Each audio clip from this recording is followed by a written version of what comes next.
네, 여러분 반갑습니다. 오늘도 하우스처치 화요예배 함께 해주신 여러분 진심으로 환영하고 축복합니다. 이 시간 함께 묵도하시고 사도신경으로 신앙 고백하시면서 오늘 예배를 시작하도록 하겠습니다.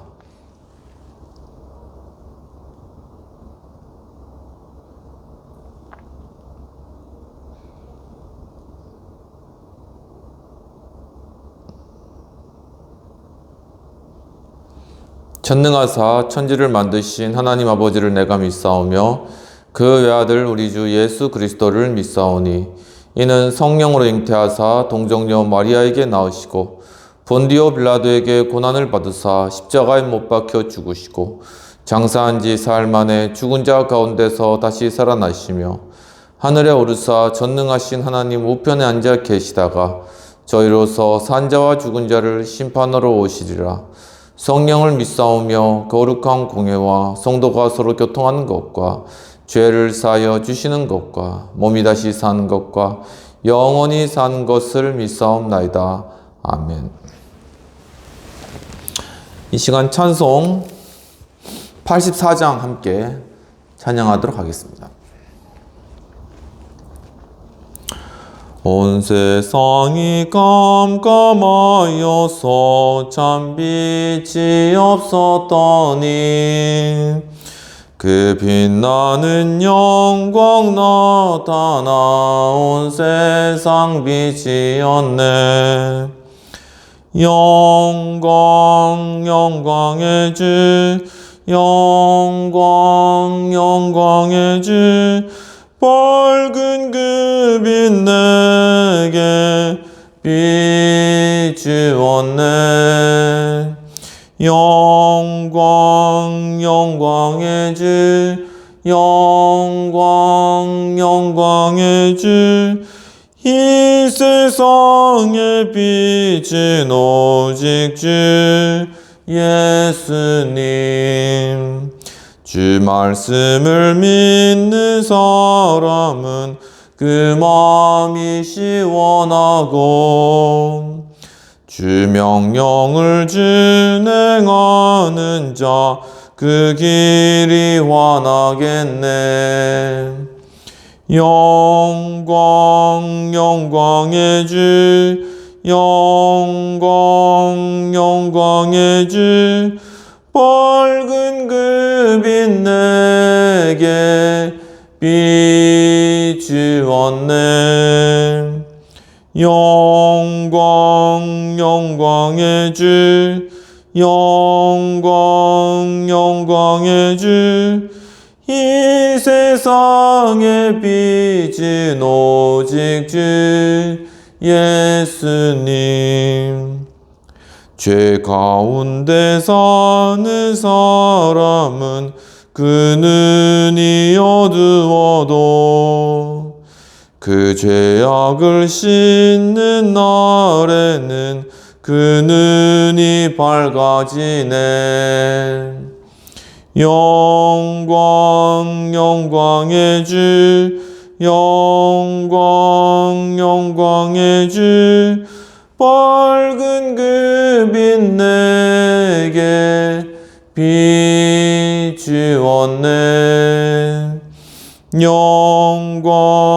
영광의 주 영광의 주 이 세상의 빛은 오직 주 예수님.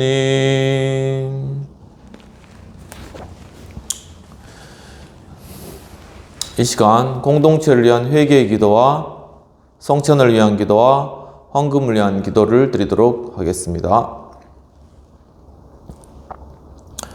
하나님 아버지, 오늘 또한 주님이 거룩한 예배 가운데 주님 저희들 참여하며 주님 저희들 이 공동체의 죄악을 또한 주 앞에 자백하기 위해 이 자리에 섰습니다. 주님, 저희가 참 정말 이 땅의 그러한 음란함과 죄악과 또한 탐욕과 또한 중독의 그러한 정말 범죄와 또 어둡고 또한 악한 그러한 곳에서 일어나는 모든 일들에 관하여서 저희들이 정말 이 나라가 함께, 정말 이 교회가 함께 일들을 대처해 나가고, 참 모든 술과 마약과 이러한 중독의 문제로부터 정말 이 나라를 지켜내지 못하였던 이러한 죄악들의 시간 주 앞에 자백하오니, 주여 정말 저희들이 깨어 이것들을 위해서 기도하며 우리 청소년들, 우리 아이들, 또 이 공동체, 이 나라의 공동체를 지키지 못하였던 죄악들 주여 용서해 주시옵시고, 예수 그리스도의 보혈의 피로써 정결하고 깨끗하게 씻어 주시옵소서. 주여 참으로 이제는 저희다 정말 한 마음과 한 뜻으로 정말 이 나라의 중독을, 정말 이 마약과 또한 모든 중독에 빠져 있는 이 나라의 정말 청소년들과 또한 이 나라의 그러한 어두운 가운데 있는 그러한 모든 자들을 주님 저희가 건져내고, 주님 정말 이들을 보호하고 또한 정말 이 대한민국의 빛 가운데 설 수 있도록 하는 일들 가운데 저희들이 함께 대처해 나갈 수 있도록 도와주옵소서.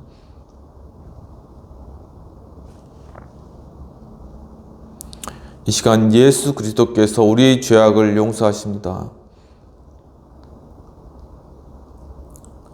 하나님 아버지, 이 시간 또한 주님이 예배 가운데, 주님의 거룩한 성찬 가운데 저희들을 참여합니다. 주님께서 잡히시던 날 밤에 이 떡을 가지고 살해하시고, 이것은 너희를 위한 내 살이라고 하시고, 또한 잔을 가지고 살해하시고, 또한 이것은 너희를 위하여 흘리는 바 나의 피 곧 새 언약의 피라고 말씀하셨습니다. 주님, 저희들이 정말 떡과 잔을 먹고 마심으로 주님의 살과 피에 동참하며 십자가에 주님 달리신 그 고난에 동참함으로 말미암아 그리스도의 부활에 함께 참여하는 저희를 될 수 있도록 주님 도와주옵소서. 하나님 아버지, 이 시간을 위해서 또한 헌금으로 섬긴 손길 위에 주님께서 축복하시고, 이러한 헌금이 쓰이는 곳곳에 하며 놀라우신 능력과 영광이 나타나며, 또한 참으로 이 헌금 또한 바친 손길 위에 지금 30배, 60배, 100배의 놀라운 큰 축복을 함께 하옵시고 주님 인도하여 주옵소서. 감사하옵고 이 모든 말씀 우리 주 예수님 이름으로 기도합나이다. 아멘.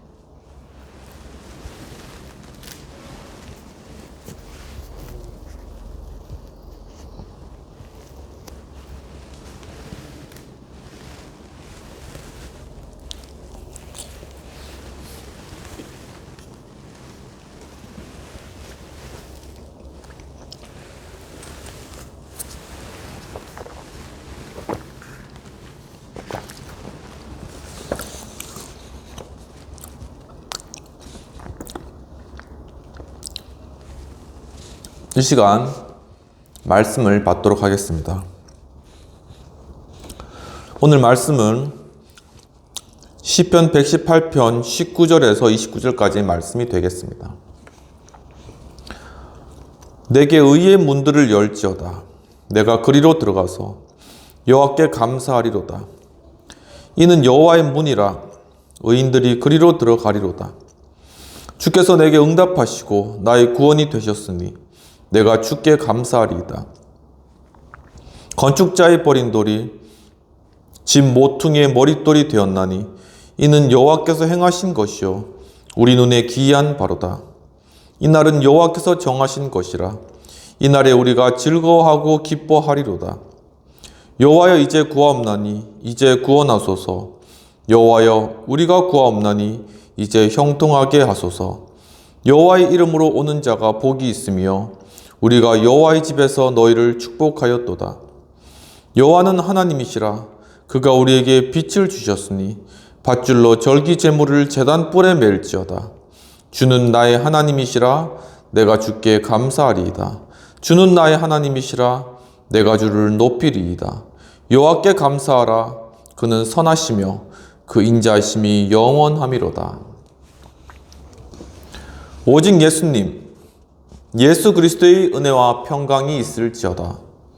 성삼위일체 하나님께 감사와 경배와 영광을 돌려드립니다. 오늘도 예수님을 전합니다. 오늘 본문은 시편 118편 19절에서 29절의 말씀이 되겠습니다. 오늘 본문의 제목은 시편 속에 나타난 예수님의 상징 세 가지가 되겠습니다. 오늘 본문의 배경을 보면 시편 118편은 감사시로서 할렐 시편에 해당되는 시편이며 또한 이 할렐 시편이 113편에서 118편까지 이루어져 있고 118편은 그 마지막 시편이 되겠습니다. 이 할렐 시편은 유월절이나 칠칠절, 장막절, 월삭 때 애창된 시편으로서 대행신 때 사용된 시편 118편은 제사장이나 백성, 개종자들이 성전에 들어가면서 교창송으로 이루어지는 찬송이 되겠습니다. 118편의 1절에서 4절까지는 여호와의 인자심이 영원함이라는 것이 반복되어 나타나고 있으며 5에서 14절까지는 원수 가운데 하나님께서 구원하심을 또한 찬양하고 있습니다. 15절과 16절은 여호와의 권능을 찬양하고 있으며 17과 18절은 죽음에서 승리한 것을 찬양하고 있습니다. 19에서 20절은 하나님께서 의의 문이시라는 것을 강조하고 있으며 21에서 23절은 건축자의 버린 돌이 모퉁이의 돌이 되었다라고 이것이 기이하다고 고백하는 내용이 되겠습니다. 또한 24절에서 26절까지는 이날은 여호와께서 정하신 것으로 즐거워하고 기뻐하라고 이야기하며 또한 형통을 구하라고 이야기를 하고 있습니다. 27에서 29절까지는 여호와 하나님은 우리에게 빛을 비추신다고 고백하고 있으며 또한 밧줄로 절기 제물을 제단 뿔에 매라고 명령하고 있습니다. 또한 마지막으로는 하나님의 인자하심이 영원하시다라는 것을 다시 한번 고백하고 있는 것입니다. 이와 같이 시편 속에 나타난 예수님의 상징 세 가지의 내용을 함께 살펴보도록 하겠습니다. 오늘 본문에 시편 속 나타난 예수님의 상징 세 가지 중 첫 번째는 여호와의 문이라고 하였다라는 것입니다. 본문 20절에서는 이는 여호와의 문이라 의인들이 그리로 들어가리로다 라고 말씀하고 있습니다. 즉 구원의 길 대신 예수님에 관한 그러한 내용들을 상징으로 우리에게 나타내 보여주는 것입니다. 20절에서 문이라는 것은 원어 하사르로서 개방, 그리고 입구, 그리고 통로가 되는 것입니다. 예수님께서도 스스로에게 나는 양의 문이라고 말씀하신 것과 같이 이 문을 통하여서 우리가 들어오고 나가며 양들이 꼴을 얻는다고 하였고, 또 오늘 본문에 여호와의 문을 통과하여서 여호와의 제단에 나아감으로 말미암아 하나님과 교제하고 하나님을 만나게 되는 그러한 대행진의 서사시가 오늘 시편 가운데 찬양되고 있는 것입니다. 여기서 문은 바로 하나님께로 나아가는 그러한 길, 주님의 제단 앞으로 나아가는 길로서 이 문은 곧 결국 예수 그리스도를 의미한다고 볼 수 있겠습니다. 이와 같이 예수 그리스도는 주님께로 나아가는 개방되어 있는 열려진 문이 되시며 또한 입구가 되셔서 누구든지 이 예수 그리스도를 통하여서 하나님께 나아가며 또한 하나님께로 나아가는 그러한 통로가 되신 예수 그리스도, 그분을 상징적으로 우리에게 보여주고 있는 것입니다.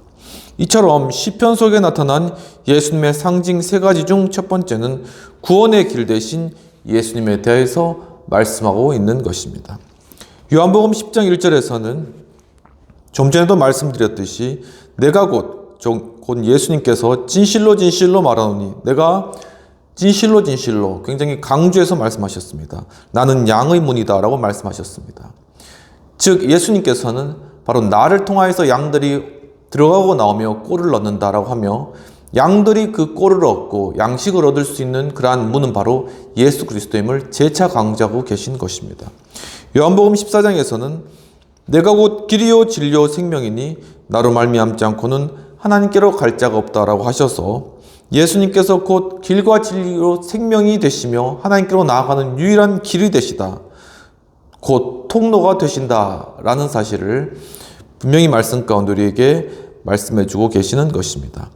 요한계시록 3장에서는 또한 빌라델비아 교회에 대해서 예수님께서 그 교회에 권면하시면서 빌라델피아 교회 앞에 내 앞에 열린 문을 두었다라고 말씀하고 계십니다.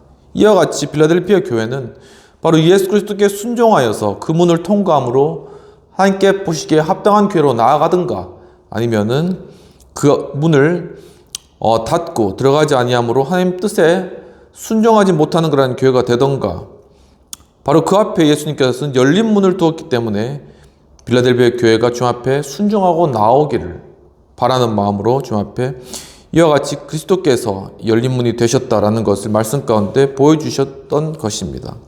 이와 같이 시편 속에 나타난 예수님의 상징 세 가지 중 첫 번째는 구원의 길 되신 예수님을 시편 속에서 나타내고 있는 것이죠.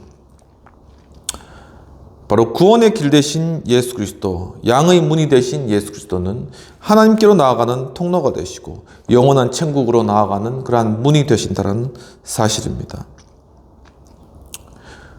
우리 과학의 그러한 영역 가운데서도 바로 이런 천상의 이 우주 공간에 바로 커다란 그러한 구멍이 있는데, 그것이 우리가 흔히 잘 아는 블랙홀이라는 그러한 구멍이 있습니다.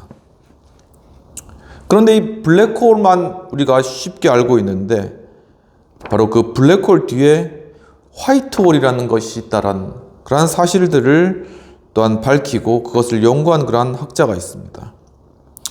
바로 그분이 카를로 로벨리라는 그러한 분인데, 그분이 화이트홀이라는 그러한 책을 펴내신 그러한 내용들을 2024년 8월 18일 지혜를 배우는 베스트셀러라는 그런 네이버 블로그에 나타난 요약된 내용들이 있어서 한번 나누고자 합니다.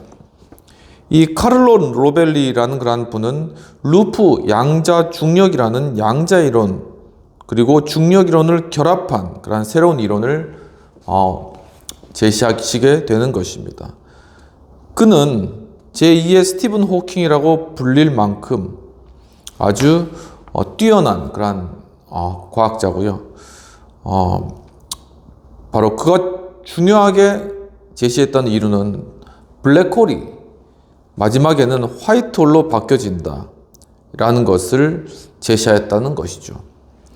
이것을 이해하기 위해서는 먼저 블랙홀이라는 그런 개념을 이해해야 되는데, 우리가 잘 아는 바와 같이 이 블랙홀은 연소가 끝난 별, 지금 하늘 위의 태양도 지금 계속 수소로 인하여서 불타고 있잖아요.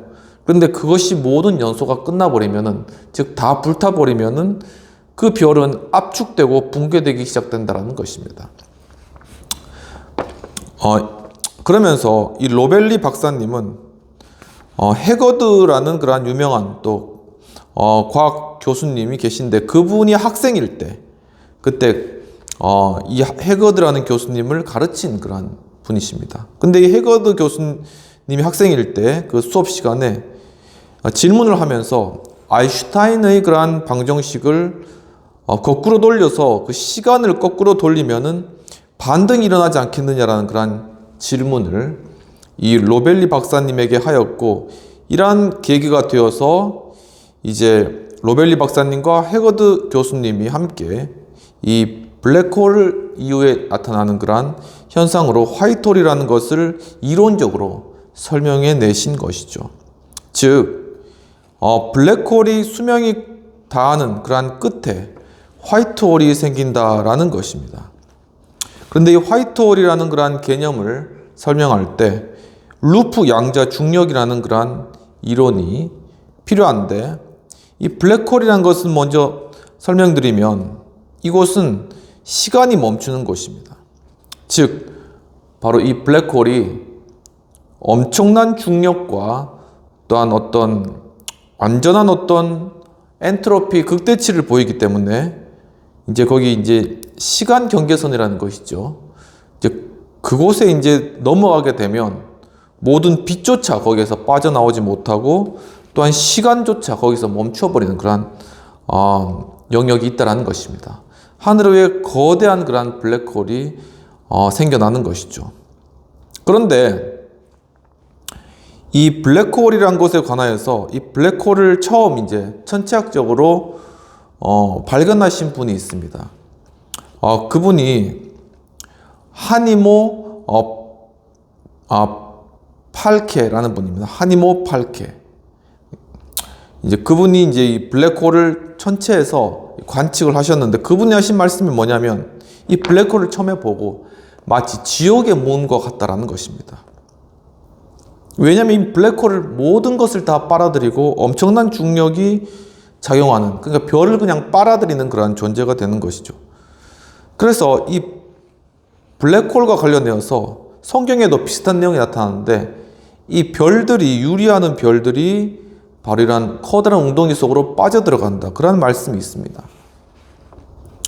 또한 우리가 유명한 학자인 조나단 에드워즈도 일반론적으로 이 우주의 어느 한 공간에 지옥이 있다, 이렇게 이제 이야기를 하기도 하였습니다. 물론 블랙홀이 지옥이다라고 이렇게 섣불리 결론 내릴 수는 없지만, 하지만 성경에 나와 있는 그러한 어떤 별들을 빨아들이는 그런 거대한 웅덩이와 같은 것, 그리고 빠져나올 수 없는 어떤 웅덩이, 이러한 것들이 이제 꼭 블랙홀의 그러한 모습과 거의 흡사하게 닮아 있다는 것이죠. 바로 이런 지옥의 구멍과 같은, 지옥의 문과 같은 이러한 블랙홀인데, 이제 그 블랙홀의 끝에 시간이 멈추어져야 되는데, 그 시간이 멈추지 않고 거기서 시공간의 점프가 일어나는, 즉 이 시공간의 점프가 일어나면서 화이트홀로, 즉 모든 에너지와 모든 것을 이제 방출시키는 그러한 문이 또한 존재한다라는 것이죠. 즉 이러한 시공간이 점프하면서 모든 에너지들이 방출되고, 또한 이 지점을 지나면은 미래로 나아갈 수 있는 바로 그러한 지점이라고 이론적으로 설명을 하고 있는데, 바로 이것의 중요한 이론이 바로 양자도약이라는 양자역학의 원리가 사용된다는 것입니다. 이 양자역학 중에 양자도약이라는 원리는 이 전자가 갑자기 어떤 상태가 되면 점프를 한다는 것이죠. 퀀텀 점프, 이 양자가 점프한다는 것입니다. 바로 이와 같이 정말 이 화이트홀을 지나면 이 모든 시간과 공간이 점프를 하여서 새로운 공간으로, 미래의 공간으로 나아가게 되는데, 이거는 마치 하나의 우리가 천국에 들어가는 그러한 문과 같이 그렇게 묘사될 수가 있다라는 것이죠. 정말 우리가 향후에 우리가 들어갈 어떤 천년왕국과 하나님의 나라, 미래에 일어날 일이잖아요. 근데 그 미래에 일어날 일들이 이 화이트홀을 지나면 바로 미래로 점프하고, 또한 우리가 정말 블랙홀을 지나 이 화이트홀을 지나면 시간과 공간까지 초월하는 그러한 세계, 어떻게 보면 하나의 영원한 세계라고도 볼 수 있겠죠. 그러한 세계로 점프하는 이러한 일들이 일어난다. 마치 천국에 들어가는 문과 같다. 이 화이트홀이 이제 그렇게 상징적으로 볼 수 있다는 것입니다. 이게 이론상으로만 있는 그러한 구멍이기 때문에 그것이 관측은 아직까지 되지 않고, 그것이 만약에 관측된다 해도 이게 태양만한 어떤 화이트홀이 생기면 굉장히 짧은 시간에 그게 생기고 없어진다고 그렇게 이야기하네요. 그러니까 그 화이트홀로 들어가는 건 거의 불가능할 정도인데, 마치 이거는 성경에서 부자가 천국에 들어가기가 이 낙타가 바늘귀에 들어가는 것처럼 어렵다고 하지만은, 예수 그리스도께서는 그 일들을, 하나님 아버지께서 그 일들을 하실 수 있다고 예수님께서 말씀하셨잖아요. 이와 같이 우리가 우리의 힘이나 우리의 능력으로 천국에 들어갈 수는 도저히 없는데, 우리 이론과 생각으로는 인간은 결국 죄 많은 존재고 멸망받을 만한 존재인데, 이 인간이 바로 하나님이자 참 인간이신 예수 그리스도, 그분의 십자가를 믿고 받아들이는 순간 마치 우리의 영은 이제 영원한 세계로 점프한다는 것입니다. 양자도약과 같이, 정말 시공간이 점프하는 것과 같이 우리의 존재는 정말 하나님의 나라로 그렇게 들림받는, 랩처, 성경에서는 이렇게 휴거라고 이야기도 할 수도 있고, 하나님 영원한 세계로 들려올려가는 이러한 일들이 우리에게 주어지는데, 그것은 곧 바로 하나님이자 인간이신 예수 그리스도 그분의 말씀을 우리가 받아들이고 믿는 그러한 믿음을 통하여서 이것이 현실화된다라는 것이죠. 마치 양자역학에서 어떠한 하나의 사물을 바라보았을 때 관찰자가 그때 그것이 하나의 어떤 세계로 형성화되면서 다른 세계는 없어지는 것처럼, 그러니까 불확정적인 세계 가운데 한 세계가 인간이 인식함으로 말미암아 그것이 생겨나는 것과 같이 인간이 정말 우리가 천국과 또한 예수 그리스도를 통한 그러한 구원, 십자가를 믿고 받아들임으로 말미암아 그것이 우리에게 실제 현실로 나타나게 되는 이러한 양자도약, 점프와 같은 이러한 일들이 우리 삶 가운데 나타날 수 있다라는 것을 과학적인 그러한 부분들을 통해서 우리가 상징적으로 우리가 이런 것들을 생각해 볼 수 있다라는 그러한 측면이 있다라는 것입니다.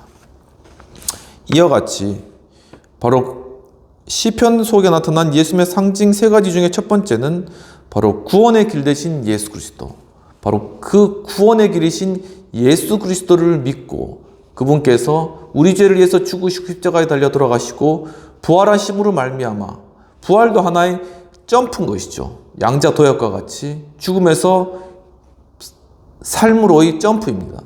그런 것과 같이 바로 우리도 그 예수 그리스도의 의를 믿음으로 말미암아 바로 그리스도와 함께 점프할 것이다. 즉 우리의 죽을 몸이 영원한 영생으로 영원한 부활로 점프할 것이다. 이것이 마치 소설과 같이 마치 하나의 그냥 픽션과 같이 우리에게 과거에 받아들여졌다면 이제는 이러한 양자역학과 또한 어떤 우주물리학, 천체물리학이라는 세계들에 관한 그러한 과학적인 이론들이 더욱더 정교해짐으로 말미암아 실제로 우리 물질 세계 가운데 이루어지는 그러한 것이다 라는 것이 우리에게 피부로 와닿는 그러한 시대가 지금 되었다라는 사실입니다.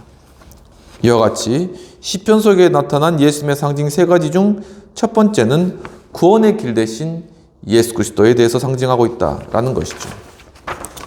그렇다면 시편 속에 나타난 예수님의 상징 세 가지 중에 두 번째는 모퉁이의 머릿돌이 되셨다라는 것입니다. 본문 22절에 보면 건축자의 버린 돌이 집 모퉁이의 머릿돌이 되었나니 라고 말씀하고 있는데, 즉 교회를 세우신 예수 그리스도에 대해서 말씀하고 있는 것이죠. 본문 22절에서는 건축자의 버린 돌이 집 모퉁이의 머릿돌이 되었나니라고 하였는데, 여기서 머릿돌이라는 것은 원어 핀나로서 어떤 기초, 토대, 주춧돌이 된다는 것입니다. 즉 건축자의 버린 돌은 쓸모없는 돌이잖아요. 그런데 그것이 도리어 어떤 집을 짓는데 하나의 기초가 되고 하나의 토대가 되고 하나의 주춧돌이 된다라는 것이죠. 이것은 곧 교회의 반석, 교회의 기초 대신 예수 그리스도를 상징하고 있다라고 볼 수 있는 것입니다.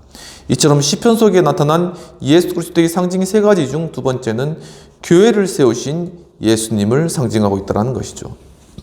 마태복음 7장 24절에서는 나의 말을 듣고 또 행함으로 그것을 행하는 자는 바로 그 집을 반석 위에 지은 자와 같다고 이야기하고 있습니다. 이 말씀은 곧 예수 그리스도의 그 말씀이 기초가 되어서 그 위에 세워진 집, 그 위에 세워진 교회, 바로 그 교회는 든든한 반석 위에 세워졌기 때문에 그것을 허물 자도 없고 그것은 영원히 견고한 주님의 교회다라는 것을 또한 뜻하고 말씀하고 있다라고 볼 수 있겠습니다. 또한 마태복음 16장 18절에서는 내가 이 반석 위에 내 교회를 세우리라는 말씀인데, 이 말씀을 바로 베드로에게 하신 것이죠. 그런데 베드로는 바로 예수님께 주는 그리스도시요 살아계신 하나님의 아들이시다라는 중요한 고백을, 신앙 고백을 하게 됩니다. 그러니까 내가 이 반석 위에 내 교회를 세우려는 것은 바로 이 베드로의 그러한 신앙 고백, 즉 주 예수 그리스도에 관한 그러한 신앙 고백 위에 주님의 교회를 세우겠다. 즉 그리스도의 그러한 말씀 위에 교회를 세울 것이다 라는 그러한 말씀이라는 것입니다. 하지만 그 예수 그리스도, 그분의 모습은 이사야 53장 3절에도 나타나듯이 우리가 보기에 흠모할 만한 아름다운 것이 없었다라는 것이죠. 그러니까 예수님께서는 겉으로 보기에 정말 흠모할 만한 아름다운 것이 아무것도 없는 그런 마치 건축자의 버린 돌과 같은 그러한 존재의 모습이었다는 것입니다.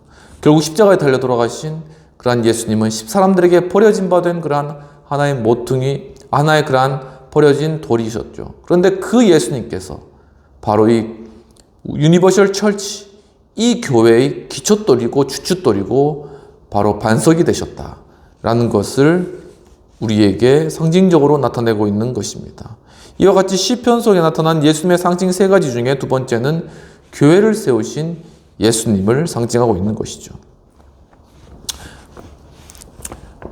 이 교회를 세우는데 이 사도행전 가운데 중요한 역할을 한 그러한 사도 인물로서 대표적인 인물이 바울을 들 수 있겠습니다. 이 바울에 관해서 바울이 가진 교회론을 연구하면서 제임스 W. 톰슨 교수, 신약학 교수님이 CLC 출판사를 통하여서 발간한 2019년도에 발간한 바울의 교회론이라는 그러한 책이 있습니다.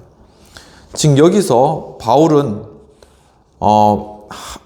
이 데살로니가 교회에 관하여서 그들을 지칭하면서 무엇이라고 했냐면은 하나님 아버지와 주 예수 그리스도 안에 있는 데살로니가 교회의 성도들에게 이야기한다. 이렇게 이야기를 하였습니다. 즉 데살로니가 교회를 바로 이렇게 이야기함으로 말미암아 그 당시에 다른 회중이나 단체와 구별하였다라고 이 책에서는 이야기하고 있는 것입니다. 즉 바울은 또한 교회에 대해서 하나님의 교회, 즉 에클레시아 데우라는 말로 잘 표현하고 그렇게 구별해서 표현을 했는데 그 이유는 뭐냐면 이 당시에 다른 에클레시아들이 많이 있었다는 것입니다. 이 에클레시아라는 것은 언어상으로 자발적 단체, 즉 한 남자 혹은 여자가 자신의 자유의지로 그것에 합류하고 또한 그 단체는 자유의지로 그 사람을 받아들이는 그러한 어떤 자발적 단체를 에클레시아라고 이야기하는데 어떤 예를 들면 장례 단체라든가 아니면 종교 단체라든가 직업 단체와 같은 것들에 대해서 사용하는 그러한 말이죠. 그러한 당시에 있었던 이러한 단체들과 구별하기 위하여서 바로 바울은 에클레시아 데우 혹은 에클레시아 퀴리우, 주님의 교회라는 말을 사용하였다는 것입니다. 즉 이 교회 공동체를 곧 참 이스라엘이라고 지칭했다라고 이야기를 하고 있습니다. 그 말은 무슨 말이냐면 즉 하나님의 종말론적인 백성으로 하나님의 교회를 바라보았다라는 것이죠. 이와 같이 바울은 그 당시에 자주 사용했던 시나고게, 즉 회당이라는 의미인데 보통 어떤 유대인 단체에 대해서는 이런 말을 많이 사용했거든요. 하지만 바울은 바로 어떤 교회에 대해서는 시나고게라는 말을 사용하지 않았는데 그것은 바로 이 교회가 이런 어떤 유대인 단체와도 구별되는 하나님 아버지와 예수 그리스도 안에 존재하고 있는 그러한 교회이다라는 것을 뜻하기 위해서 바로 이러한 시나고게라는 말은 잘 사용하지 않았다고 합니다. 즉 에클레시아또 하나님의 교회 혹은 에클레시아 퀴리우 주님의 교회, 즉 하나님 아버지와 주 예수 그리스도 안에 있는 그러한 교회로서 바울은 교회를 바라보고 있다라는 그러한 것이죠. 이와 같이 바로 바울이 바라본 교회의 그 반석, 그 핵심은 즉 예수 그리스도였다라는 것입니다. 이처럼 시편 속에 나타난 예수님의 상징 세 가지 중 두 번째는 교회를 세우신 예수님을 상징하고 있다는 것이죠. 말씀을 잠시 정리하자면 시편 속에 나타난 예수님의 상징 세 가지 중 첫 번째는 여호와의 문이다 라고 하였을 때 그것은 구원의 길 대신 예수님을 또한 상징적으로 나타내고 있다고 볼 수 있고, 또한 모퉁이의 머릿돌이 되셨다라는 것은 즉 교회를 세우신, 교회의 반석이 되신 그 예수님을 상징하고 있다고 볼 수 있겠습니다. 그렇다면 시편 속에 나타난 예수님의 상징 세 가지 중 세 번째는 제물을 제단불에 메었다라는 것입니다. 즉 본문 27절을 보면 여호와는 하나님이시라 그가 우리에게 빛을 주셨으니 밧줄로 절기 제물을 제단불에 멜지어다 라고 이야기를 하고 있습니다. 즉 십자가에 달리신 예수 그리스도의 모습을 상징적으로 나타내고 있다는 것이죠. 본문 27절에서 제물이라는 것은 원어 행으로서 희생, 제사, 희생타라는 그런 의미가 되겠습니다. 즉, 이 제단의 뿔 위에 바로 이러한 제물을 메었다는 것이죠. 이것은 뭐냐면은 바로 십자가 위에 우리를 위해서 대속해 주신 그 예수 그리스도 희생 제물이 달리셨다. 또한 바로 십자가 위에 달리신 예수 그리스도의 그 의미가 바로 우리의 죄를 대속하시기 위한 대속제물이셨다라는 것을 나타내고 있다는 것입니다. 이와 같이 시편 속에 나타난 예수님의 상징 세 가지 중 세 번째는 십자가에 달리신 예수 그리스도를 의미한다는 것이죠. 열왕기상 1장 50절에서는 아도니아가 솔로몬이 두려워 제단 뿔을 잡는 그러한 장면이 나타납니다. 여기서 아도니아는 솔로몬의 형이죠. 그런데 아도니아가 자신이 왕이 되려고 요압과 또한 사람들을 모아서 따로 나가서 왕이 되려고 모의를 하게 됩니다. 근데 그 사실을 알고 밧세바가 솔로몬에게 들어가서 다윗에게 들어가서 이 솔로몬이 당신이 말하기를 이 솔로몬을 당신 다음에 왕으로 세운다고 이야기하지 않았느냐라고 이야기하자 결국은 다윗이 솔로몬을 왕으로 세우게 되는 것이죠. 이 일을 듣고 아도니아는 자신이 왕이 되려고 했던 것으로 인해서 죽는 것이 두려워서 가서 제단 뿔을 잡는 그런 일이 나타났습니다. 그것은 즉 자신의 죄를 바로 제단 앞에 가서 고백하고 그 제단 뿔을 잡음으로 자신의 죄를 정결하게 함을 입기 위한 그래서 죄를 면하기 위한 그러한 행위였다는 것이죠. 이와 같이 제단의 뿔은 하나의 죄를 속하는 죄를 면하는 그런 의미가 있겠습니다. 열왕기상 2장에서도 그런 내용이 나타나는데 다윗의 군대 장관 요압이 바로 솔로몬이 왕이 되자 이 일들을 듣고 여호와의 장막으로 도망가서 제단 뿔을 잡는 그러한 장면이 나타납니다. 즉 솔로몬이 왕이 되었을 때 요압은 사실 아도니아를 왕으로 만들려고 했죠. 근데 이제 솔로몬이 왕이 됐기 때문에 자기는 죽을 것을 알았거든요. 그러니까는 제단에 뿔을 잡은 것입니다. 왜냐? 요압은 그 제단 뿔을 잡고 거기서 죽겠다고 이야기해서 결국은 거기서 죽음을 당하는데 요압은 자신이 죽더라도 이 제단 뿔을 잡고 자신의 죄를 사함 받아서 결국은 하나님 나라에 들어가고 바로 천국에 들어가기를 원했던 그런 마음으로 그 제단 뿔을 잡은 것이죠. 로마서 3장 25절에서는 예수 그리스도를 하나님께서 그의 피로 말미암는 화목제물로 세우셨다 라고 말씀하고 계십니다. 즉 예수님께서 십자가에 달리신 그 이유는 바로 어떤 죄인이어서도 아니요, 또한 어떤 죄에 대한 대가를 받으신 것도 아니고 아무런 죄가 없으신 예수님께서 어린 양과 같이 어린 양이 제물 위에서 드려지는 그러한 제사로서 모든 백성의 죄를 사하는 그러한 제사로서 드려진 것과 같이 우리의 모든 죄를 대속하시기 위해서 대신 짊어지시고 십자가에서 돌아가신 것입니다. 그러므로 말미암아 이 화목제물, 즉 우리와 하나님과 화목케 하는 그러한 제물의 역할, 중보자 역할, 메시아 역할을 담당하신 것이죠. 바로 이러한 것들이 십자가의 의미가 되겠습니다.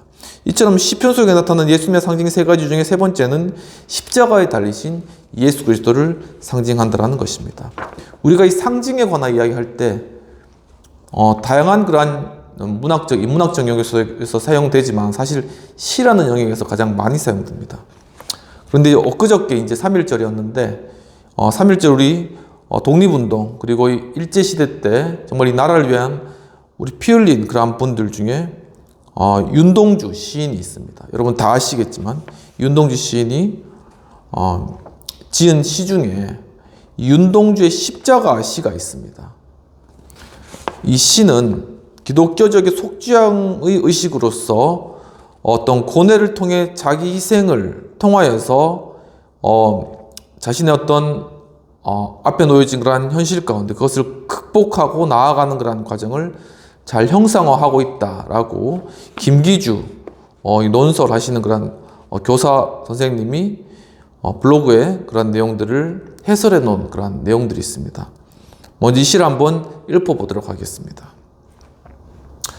쫓아오던 햇빛인데 지금 교회당 꼭대기 십자가에 걸렸습니다. 첨탑이 저렇게 높은데 어떻게 올라갈 수 있을까요? 종소리도 들려오지 않는데 휘파람이나 불며 서성이다가 괴로웠던 사나이 행복한 예수 그리스도처럼 모가지를 들이우고 꽃처럼 피어나는 피를 어두워가는 하늘 밑에 조용히 흘리겠습니다 라는 그런 시가 있습니다. 이제 이 부분에서 처음에 쫓아오는 햇빛인데 이것은 하나의 햇빛은 이상과 희망을 의미하는 것이죠. 근데 지금 교회당 꼭대기 십자가에 걸렸습니다라는 것은 바로 어떤 십자가, 그것은 하나의 목표가 되겠습니다. 이 저자가, 이 시인이 추구하고자 하는 그런 목표입니다.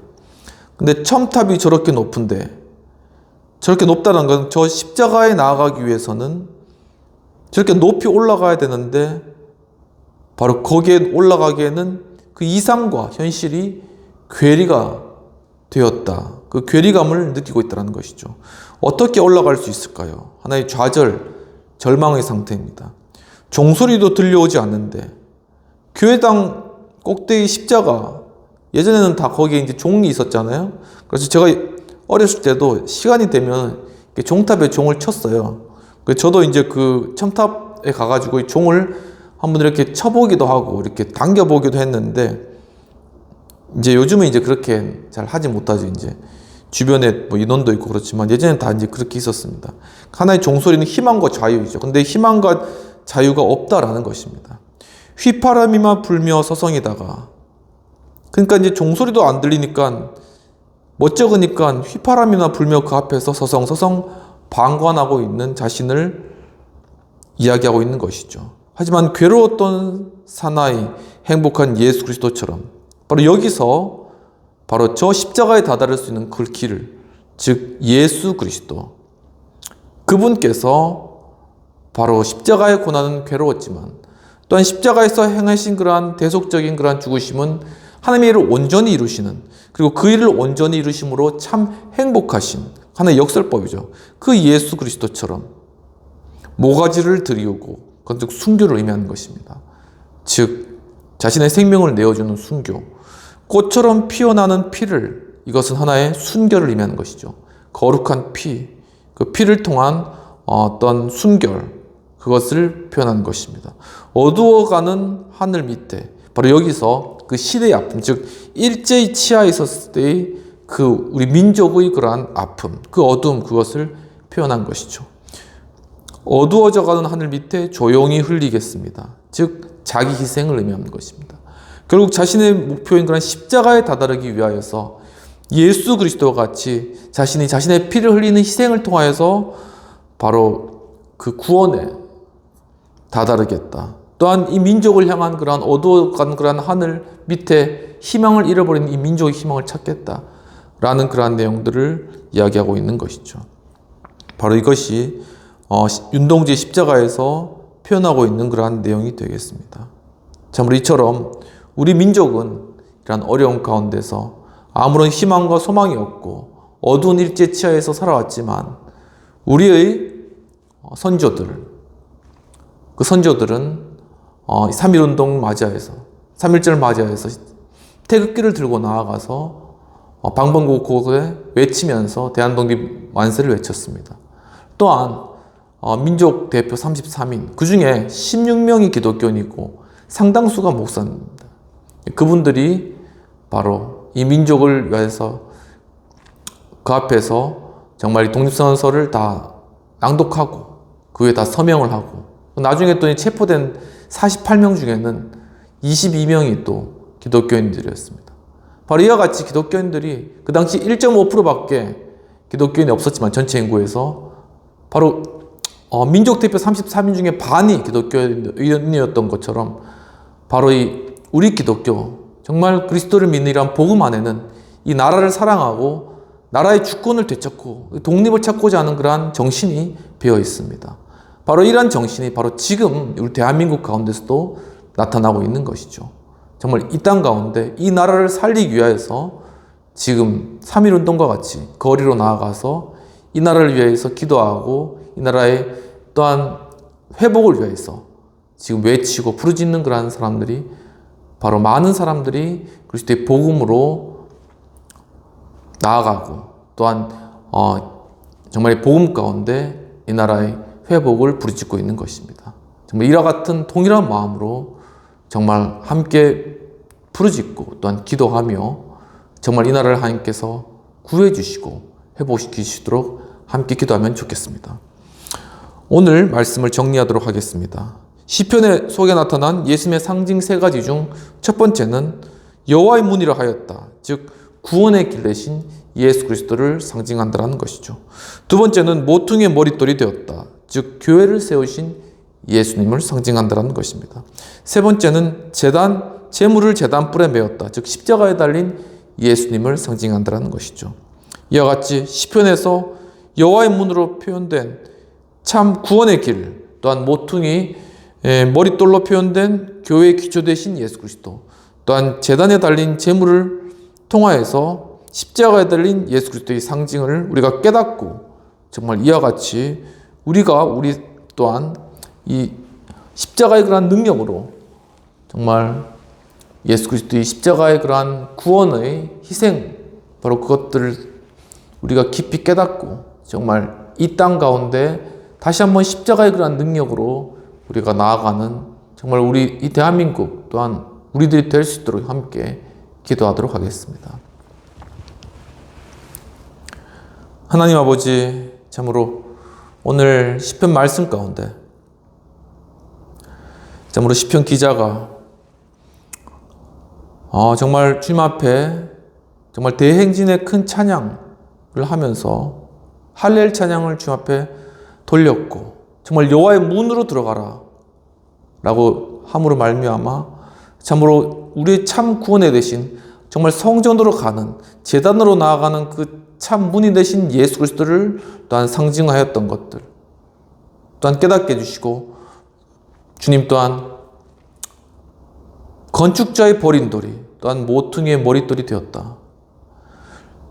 즉 정말 이 땅 가운데 볼품없이 흠모할 만한 아무것도 없이 십자가에 달려서 정말 고통 가운데 돌아가신 정말 그 예수 그리스도, 정말 버림받은 그러한 모습과 같은 예수 그리스도께서 정말 이 교회의 참된 기초의 반석이 되시고 그 그리스도를 반석 되신 그리스도 위에서 이 교회가 세워진 이러한 놀라운 일들 주님 깨닫게 해주신 은혜를 감사합니다.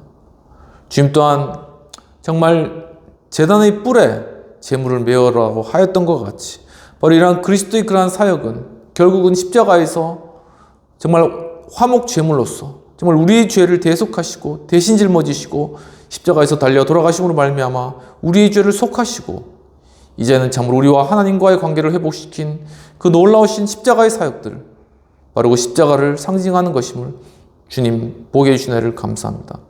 주여 참으로 주님 이와 같이 정말 예수 그리스도께서 정말 시편에 나타난 그러한 상징으로 우리에게 나타내 주신 것과 같이 주여 정말 이제는 저희들이 정말 그리스도를 말미암아 들어가며 나아가며 꼴을 얻고 양식을 얻고 주님 또한 참으로 반석 되신 예수 그리스도 그 위에 세워진 참 교회의 일원으로서 제 머리 되신 그리스도를 섬기며 또한 그리스도께서 정말 제단 뿔에 메어진 제물과 같이 십자가에 달려 돌아가셨다는 그 주님의 그 십자가의 그러한 의미를 깊이 깨달아 알아서 정말 우리 삶 가운데 십자가의 의미로 십자가의 삶으로 우리가 함께 그리스도의 십자가를 지고 나아가게 하여 주옵소서. 주님 특히나 지금 이 대한민국 가운데 참 여러 혼란과 분열과 또한 여러 어려운 가운데 있습니다. 주님 어떻게 보면 대한민국의 그런 생사가 달린 그러한 상황 가운데 주님 많은 거리에 있는 그러한 사람들 정말 그 중에 정말 믿는 그리스도인들이 부르짖고 주 앞에 나아갑니다. 주여 정말 이러한 시기에 정말 오직 이러한 상황들 예수 그리스도의 십자가의 그러한 능력으로 십자가의 희생으로 오직 십자가의 그러한 참된 사랑으로 회복되고 주님 대한민국이 다시금 살아날 수 있도록 주님 도와주시옵시고 정말 이 나라 이 민족이 진 이러한 십자가를 함께 지고 나아가고자 하는 그러한 마음들이 서로 연결되고 연합되어서 온전한 그리스도의 교회로 우리 믿음의 공동체가 세워지고 이 나라가 세워질 수 있도록 주여 함께하여 주시옵소서. 주여 또한 오늘 예배 가운데 또한 암으로 또한 고통받고 있는 그러한 분들 계십니다. 주님께서 찾아와 주시고 그분들 마음 가운데 참으로 그리스도의 대속적인 십자가의 그러한 능력과 십자가의 그러한 흘리신 피로 말미암아 지금 씻김받고 새롭게 되어서 암도 치료받고 또한 육신적 질병과 정신적 질병도 정말 온전하게 치유받고 모든 악한 사단마귀도 떠나가며 또한 아버지 마음 가운데 모든 우울감과 또한 죄책감과 또한 정말 마음 가운데 또한 정말 다친 마음, 또한 상처 입은 심령들 주님 치료해 주시옵시고, 주님 또한 여러 진학의 문제와 진로의 문제와 또한 취업의 문제, 또한 여러 경제적인 어려움들, 주여 사업의 문제들, 또한 여러 관계들, 가족과의 관계 가운데 있는 발생하는 그러한 문제들도 참으로 주님께서 정말 예수 그리스도의 십자가에서 달리신 그러한 십자가의 그러한 화목케 하는 그러한 십자가의 능력이 정말 함께 해주심으로 말미암아 정말 그 모든 것 가운데 마음 가운데 평안과 안정을 얻고 모든 관계들도 다시 화목게 되고, 또한 모든 그러한 막혔던 그러한 문들도 열려지고 양의 문 되신 그리스도를 말미암아 그 문들이 활짝 열려져서 이제는 정말 주님의 뜻 가운데 정말 나아가는 그러한 저희들 될 수 있도록 주님 축복하시고 아버지 함께하여 주시옵소서. 정말 이 시간 예수 그리스도의 크신 은혜와 하나님 아버지의 놀라우신 사랑과 성령님의 감화감동 역사하심이 오늘 참 시편에 나오는 예수 그리스도의 상징과 같이 정말 양의 문이 되신 예수 그리스도를 정말 들어오며 나아가며 꼴을 얻고, 또한 참으로 정말 모퉁이의 정말 건축자의 버린 돌이 모퉁이의 머릿돌이 되어서 정말 이 땅 가운데 교회를 세워 나가신 그 예수 그리스도의 반석 되신 예수 그리스도 위에서 온전하게 세움받기를 원하며, 또한 참으로 제단불에 정말 제물을 메었던 것과 같이 십자가에 달리신 예수 그리스도 그분을 통한 참된 구원과 구속의 사역들을 깊이 깨닫고, 또한 십자가를 이제는 드러내고 나타내고 그 능력을 온전히 받아 정말 이 땅 가운데 정말 이 나라 가운데 나아가기를 원하는 우리 하우스처치, 행복한 교회 하우스처치, 또한 우리 여의도 신우의 모든 성도님과 회원님들 가운데 지금부터 영원까지 함께 있을지어다. 아멘. 네, 오늘도 예배 가운데 참여해주신 여러분 감사합니다. 또 지금 이제 3월인데 또 이렇게 여러 이제 꽃샘추위로 추웠다가 더웠다가 지금 이게 왔다 갔다 하는 것 같아요. 이제 한참 이제 환절기인데 건강 잘 유의하시고 또 따뜻한 봄 잘 맞이하시고, 정말 이 가운데 또 지금 중요한 그런 시기입니다. 정말 함께 기도하고 부르짖으며 이러한 상황들을 주님께서 가장 선하신 뜻으로 인도해 주시도록 함께 이 대한민국 다시금 회복될 수 있도록 함께 마음 모아 기도해 주시면 감사하겠습니다. 감사합니다.